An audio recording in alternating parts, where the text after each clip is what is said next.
The train to Shantiniketan was late. Dust drifted through the afternoon air, catching the sunlight as it settled on the platform. Mohandas Gandhi sat on a wooden bench.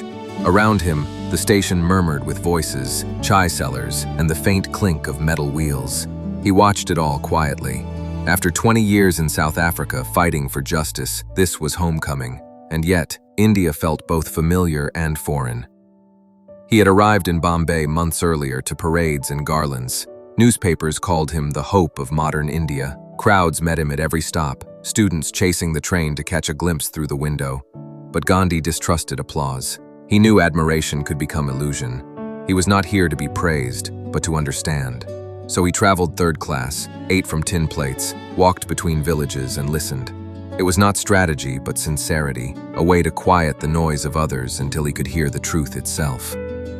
When he finally reached Shantiniketan, Tagore was waiting. No speeches, no ceremony, just a bow. The two men walked beneath neem trees, their shadows stretching across the dry ground. They ate rice and vegetables on the floor, speaking of art and discipline, of spirit and freedom. Tagore believed beauty could liberate the soul. Gandhi believed simplicity could purify it. Yet both believed the soul of a nation was rooted in the soul of its people.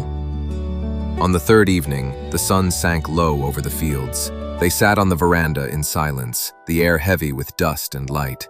Tagore turned to him and said, "What do you hope to do now that you have returned?" The question hung in the stillness, and for a long moment he said nothing. The world around them seemed to pause. Then, softly, he spoke. I did not come back with a plan, only with the belief that action without inner truth is hollow. I do not know if I can change anything, but I can try to live the change I wish to see. If I want peace, I must walk peacefully. If I want justice, I must act justly. We cannot demand from the world what we refuse to demand from ourselves. His words drifted into the warm evening, simple and quiet, yet they seemed to shift something in the air itself. Tagore said nothing. He listened to the wind carrying the last echoes while Gandhi's words resonated in his mind. After a while, he turned to Gandhi and spoke. You know, that is the path of a Mahatma. Gandhi looked up, startled. He had been called lawyer, saint, troublemaker, but never this. Maha meant great.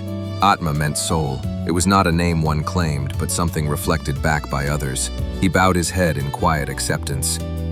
Gandhi never used the title. To him, he was always Mohandas. Yet the name spread faster than his own footsteps. People whispered it, the press printed it, and slowly the title became less about who he was and more about how he lived. Years later, a journalist asked him how one man in sandals had moved an empire. Gandhi smiled, the same quiet smile that began on that platform long ago.